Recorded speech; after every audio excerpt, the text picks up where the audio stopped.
Thank you. Again, the speculation surrounding these drills are just that. We try and pay attention and draw attention to the drills because that's where these events happen that somehow seem to go live, where the exact same things they're drilling about and practicing somehow seem to happen as they do on 9/11 or 7/7, or when viruses get out of labs.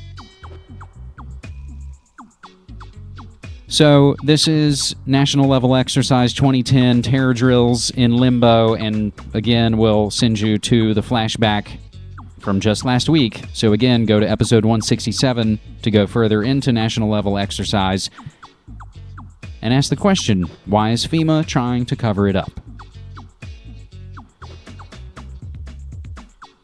It's now time for 9/11 updates, my friends. And the updates are posted underneath the main story here on MediaMonarchy.com. Pakistani tells 60 Minutes that the U.S. attacked itself on 9/11. This from Raw Story and Raw Replay. CBS's Leslie Stahl talked with Pakistani students in Pakistan's Swat Valley. One student told Stahl that the U.S. attacked itself on 9/11 as an excuse to go to war with Muslim countries. And after all of that, I wondered if he was making any headway against the narrative. How many of you believe it is U.S. policy to be at war with Islam and to destroy Islam? Okay, so about a third of you believe that. I have a question regarding 9/11. When this student got up to ask me a question about the bombing of the World Trade Center, I got a feel for how much we can talk past each other. So you're telling me that Al-Qaeda didn't do 9/11. Is that what you're saying? Yeah. We all know that Al-Qaeda was created by the CIA to... He was saying it was the CIA that told Osama bin Laden to attack on 9/11. We attacked our own Pentagon and the World Trade Center to have a justification to go into Afghanistan. Do you really believe that? Yeah. They believe we attacked ourselves so we could go to Afghanistan and kill Muslims. What I'm sensing is that there is an enormous amount of anti-Americanism. Am I right? Give us one single reason to love America, and we will forget about the rest of millions of reasons to hate America. Yeah. So after a statement like that, you begin to question whether even a former extremist can uproot the idea here that the West is out to destroy Islam. You're one person, and you're kind of blowing into the wind. It's almost like Don Quixote. Tilting at windmills. There are people who are as frustrated as we are with extremism in their own country here in Pakistan, but they've never had anyone to articulate that frustration, to organize them, and to help them work along those lines. That means work. It means we have to be in it for the long haul. And it means the solution isn't going to come through bombs or through prison. It has to come through the ideas debate, which is, by definition, a long strategy. It does have to happen in the info war. That little nugget at the end of that 60 Minutes piece, that again is on Raw Replay on rawstory.com.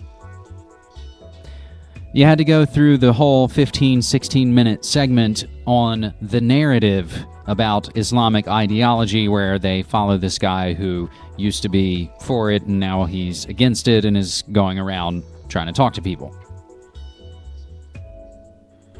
And of course, we do know that Al-Qaeda was created by the CIA from the Mujahideen to fight the Soviets, which Brzezinski, who is to this day an advisor to President Obama, that we drew in the Soviets into Afghanistan in the late 70s. That's the little part they leave out. Brzezinski, power mad, grand chessboard. Can't help but brag about it. So we know about it. Now, let's get to some of the other amazing 9/11 updates, my friends. Bombshell on Lucky Larry Silverstein. Now, James Corbett goes into this on last week's Sunday Update from CorbettReport.com, but coming from Paul Joseph Watson, Silverstein wanted to demolish Building 7 on 9/11. Now, let's track this back. a Fox News hit piece against Jesse Ventura and the 9/11 Truth Movement, written by former D.C. prosecutor Jeffrey Scott Shapiro, inadvertently revealed a shocking truth: that WTC leaseholder Larry Silverstein, who collected nearly $500 million in insurance as a result of the collapsing Building 7, a 47-story structure that wasn't hit by a plane but collapsed in 7 seconds on 9/11, was on the phone to his insurance carrier attempting to convince them that the building should be brought down via controlled demolition. Writing for Fox News with a link for you, quote, "I was working as a journalist for Gannett News at Ground Zero that day, and I remember very clearly what I saw and heard. Shortly before the building collapsed, several NYPD officers and Con Ed workers told me that Larry Silverstein, the property developer of One World Financial Center, was on the phone with his insurance carrier to see if they would maybe authorize the controlled demolition of the building, since its foundation was already unstable and expected to fall." Now, of course, Lucky Larry in February '02, Silverstein Properties won $861 million from industrial risk insurers to rebuild on the site of WTC 7. A controlled demolition would have minimized the damage caused by the building's imminent collapse and potentially save lives. Many law enforcement personnel, fighters, and other journalists were aware of this possible option. There was no secret. There was no conspiracy, writes Shapiro. However, obviously aware of how it would impact his insurance claim, Larry Silverstein has consistently denied that there was ever a plan to intentionally demolish Building 7. Then we go down the list on the Pullet quote and all of that. But quite amazing. So more on this from C. Clearly. And this is what I was referencing a little bit ago. Fox News presents WTC 7. Recently, 2 prominent articles were published in opposing veins: NPR and Trust in Government by Robert Shetterly on April 19th, which called out NPR for allowing the propaganda operative Philip Zelikow to frame a discussion on trust in government while failing to note his long record of purposeful world stage obfuscation, including a treacherous role in the area of WTC 7. Then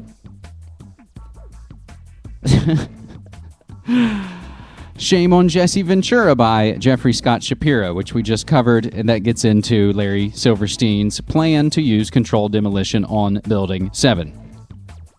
Clarity as a depiction of rare courage in our dominant landscape, and as a partial portrayal of how timing works in our fabricated environment. Now, I kind of jumbled and stumbled through that, but that's been the theme of this episode, the timing. It's all in the timing. So we mentioned Laura's memoirs coming out, discussing her somehow killing her boyfriend when she was a teenager, and how she thinks she and George were poisoned at the '07 G8 in Germany. George W. Bush has his own new memoirs coming soon, Decision Points. George W. Bush set to admit mistakes for the first time as he reveals new details on 9/11 in his new memoir.